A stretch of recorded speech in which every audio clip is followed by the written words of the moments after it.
Okay, so ngayon guys, ituturo ko po sa inyo ngayon no, kung paano nyo pabilisin or i-fix yung mga lag at hang na nangyayari dyan sa phone nyo habang naglalaro kayo guys ng Mobile Legends no. Okay, so ito yung topic natin for today's video, and may mga tips din ako sa inyo guys na i-share about sa phone nyo, sa settings ng phone nyo. Okay, so sa mga hindi pa nakapag-subscribe, i-click nyo na guys yung subscribe, and wag nyo kalimutan guys, bigyan nyo ng like yung ating video no. Okay, so dito sa settings guys, okay, so yung settings ko dito magdedepende sa phone nyo to no, kung kaya nyang i-run yung HD o yung pinaka high, mid to high na settings. Okay, so kung naka low end device ka lang guys na nasa 64 gig lang, or yung mga bagong labas ngayon na phone na naka Unisoc lang yung processor niya, hindi siya pang mid-range or high-end na smartphone.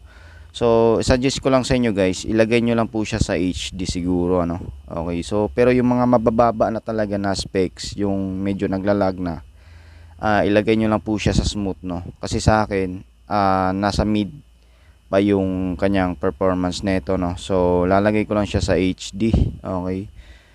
So, ganito guys yung settings ko. Tapos, meron naman siyang settings dito sa network test no. Okay, so kailangan nyo lang guys i-clean yung mga itong network test and research check. So, kailangan nyo lang i-clear cache. Ito, mag-perform kayo ng clear cache at yung performance test nya no. Okay.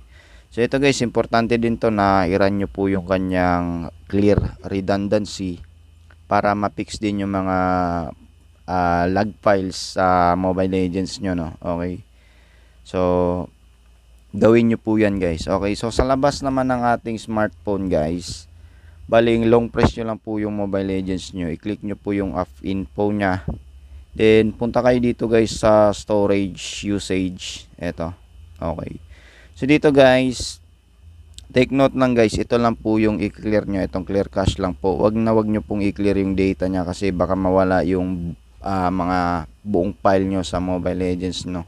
Okay, so i-click nyo lang dito yung clear cache. Then sa settings naman ng phone nyo guys, ito yung pinaka-importante guys, lalo na kung nagra-run lang ng halimbawa naka Unisoc T606 lang yung CPU ng phone nyo, or yung mga MediaTek na sabihin natin yung mga naka Helio G100, siguro yung mga ganong klaseng CPU guys, malakas pa yun no. Kasi kung nasa G91 or yung mga G85 na MediaTek, medyo nasa low end specs na kasi yun eh. So masasabi natin na pang low end yung ganong CPU no. Okay, so ngayon guys, para sa mga naka mid to high end na smartphone, so pwede nyong i-turn on yung developer option no. Okay, so dito kasi guys, may mga hidden settings tayo dito na pwede natin siyang i-turn on. Pero ayun nga, sinabi ko sa inyo, depende sa CPU or chipset ng unit nyo kung nasa mid to high end ba yung processor nyan. So pwede nyong i-enable dito yung kanyang graphics driver no. Okay, so by default, ito yung mga app na yan, naka by default yan. Hanapin nyo lang guys yung Mobile Legends nyo na application, tapos ilipat nyo guys sa system graphics driver. Okay, so ayan, naka system graphics driver po siya. Okay, so ngayon naman guys, so pwede nyo ring i-adjust yung kanyang mga transition. Ito naman guys yung makakapag-fix ng mga screen delay natin, or yung nagpi-frame drop tayo minsan sa laro.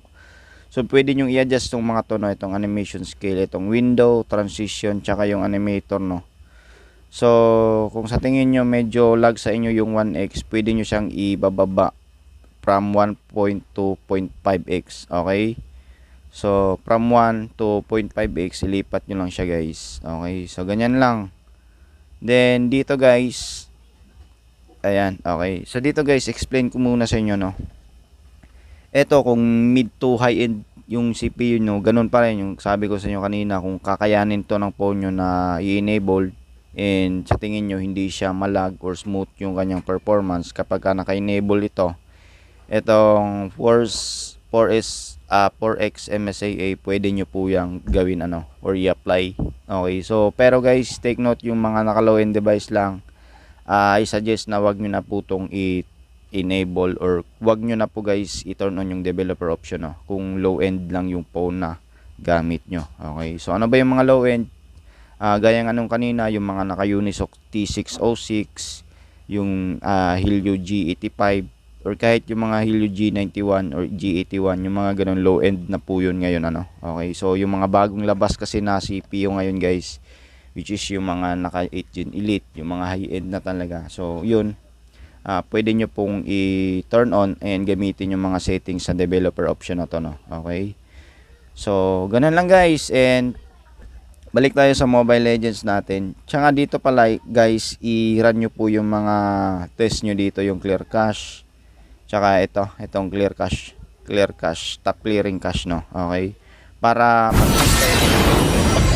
reload na naman yung Mobile Legends natin after nyang ma-cleared yung mga cache file or yung mga junk file na basura sa app ng Mobile Legends Okay, so ganoon lang guys, kadali at kasimple kung paano nyo pabilisin or i-boost yung pinaka performance, isagad nyo po yung pinaka performance ng phone nyo pagdating dito guys sa larong Mobile Legends Okay, so it's up to you naman guys kung pwede nyo tong gayahin. Okay, so watch lang yung full video. Okay, so yan lang guys, at maraming salamat po, and God bless always. Peace.